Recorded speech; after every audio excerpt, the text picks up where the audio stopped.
La session 0, l'introduction à l'introduction de la campagne. Cette partie que vous allez faire avec vos joueurs pour leur parler de la campagne, de ce qu'ils vont faire, de l'univers, des personnages qu'ils vont pouvoir jouer. Cette session 0 est la cheville sur laquelle va s'articuler tout ce que vous allez faire par la suite. Comment faire une bonne session 0? Il y a 10 000 façons de le faire. Du coup, dans cette vidéo, je vais vous expliquer ma toute première session 0, celle que j'ai faite en 2010. Allez, on y va!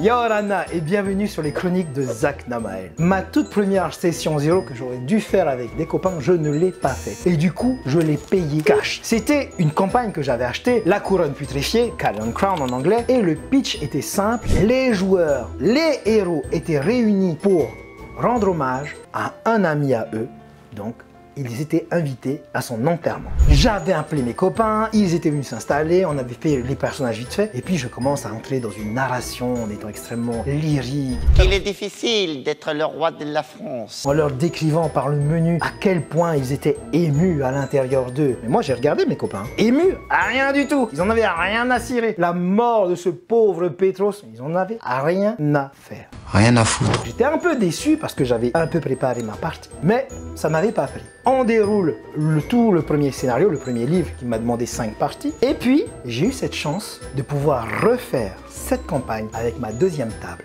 Cette table-là jouera avec moi pendant 10 ans. Et je vous en parlais tout de suite. Mais avant, juste avant, une petite réclame. Ah rien, pas grand-chose. Abonnez-vous les amis, faites connaître cette première session 0. On est cool, on est sympa. Mettez des commentaires, ça va nous aider à monter.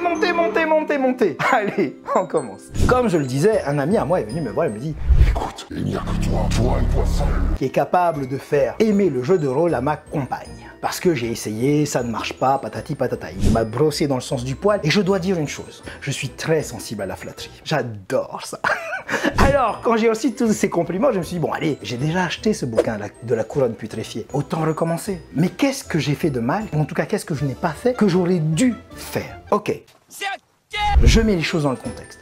D'abord, il y a ce PNJ, Petros. Il est mort dès l'introduction, les joueurs arrivent. Et j'avais bien vu que mes joueurs n'avaient pas branché du tout sur le fait que c'était leur ami de toujours. Il a fallu donc que je crée un contexte. Voilà comment je vais commencer ma première session 0 avec 5 astuces. Astuce numéro 1. Rendez complices vos joueurs quant à votre campagne. Appelez-les tous les jours, harcelez-les, envoyez des mails, allez prendre des verres avec eux. C'est mieux, une bonne bière, un coca, ce que vous voulez, un jambon beurre, on s'en fout. Allez les voir, parlez-leur de la campagne. Tu sais, c'est une campagne avec des morts vivants. Tu joues un paladin, peut-être que tu pourrais faire un spécialiste chasseur de morts vivants. Il faut impérativement immerger vos joueurs dans ce que vous allez faire pour qu'ils aient tout de suite envie de se lancer dedans. Et lorsque vous allez leur parler de l'astuce numéro 2, vous allez voir, ils vont rentrer tout de suite à l'intérieur. Astuce numéro 2. Impliquez le personnage non joueur dans le background, dans l'histoire de vos héros.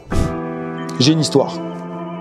J'ai un background. Petros allait mourir. Et pour que sa mort compte pour les joueurs, il devait avoir compté pour les héros avant le début de la partie. Du coup, à chacun de mes joueurs, je leur ai dit, Petros est ton meilleur ami. Petros est ton mentor. Petros a fait ceci. Petros est connu pour cela. Toi, dans ton histoire, tu vas me raconter comment Petros, un jour, t'a sauvé la vie. Et c'est ainsi que j'ai commencé à lier ce personnage ultra important au background de mes joueurs. Astuce numéro 3. J'ai créé une correspondance fictive entre mon personnage non joueur, Petros, et mes héros. Comme je voulais vraiment qu'il y ait un background riche, véritable entre mes joueurs et mon PNJ, j'ai dit à mes joueurs, on va échanger des mails. Ce seront des lettres. Tu reçois ton premier mail quand tu as 7 ans, puis 12 ans, puis 15 ans, puis 18 ans, et ensuite le dernier mail, on verra ensemble. Et donc, il devait m'écrire une lettre par mail à cher Petros quand il avait 7 ans, puis quand il avait 12 ans, enfin quand le héros avait 7 ans, puis 12 ans, puis 15 et ainsi de suite. Et du coup, cet échange épistolaire a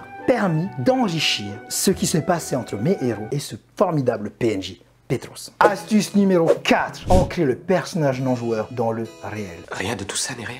Qu'est-ce que le réel? Rappelez-vous dans l'astuce numéro 3. J'ai parlé d'envoyer 5 courriers. Le 5e courrier, ils l'ont reçu par la poste chez eux. J'ai fait des lettres avec du papier blanc vieilli avec du café. Et dessus, j'ai écrit qu'ils devaient venir à l'enterrement de Petros, leur meilleur ami. Rappelez-vous que pendant un mois, je les ai tenu en haleine sur le monde, sur qui était Petros, ce qu'il devait me raconter, sur les échanges qu'ils ont eus entre Petros et eux. Et la quatrième, j'ai ancré Petros dans le réel. Ils ont reçu par courrier, par la poste, l'invitation à la partie de jeu pour l'enterrement. Cinquième astuce, préparez votre narration. Vous allez commencer votre session 0. Tout a été prêt. Les joueurs sont là. Ils sont installés. Avant tout ça, vous devez avoir préparé votre introduction. Vous devez l'avoir répétée pour savoir exactement comment est-ce que vous allez dire les choses, comment est-ce que vous allez amener l'ambiance, l'atmosphère dans laquelle vous voulez plonger vos joueurs. Vous avez préparé la lumière, vous avez préparé le son, vous avez préparé votre narration et maintenant, action. Voilà, nous avons vu ensemble les astuces pour préparer une première session 0, en tout cas les astuces que moi j'ai employées sur ma première campagne, sur ma deuxième campagne, j'en ai employé d'autres, peut-être que je vous raconterai, mais d'ici là, allons voir les prochaines vidéos ensemble. Ciao!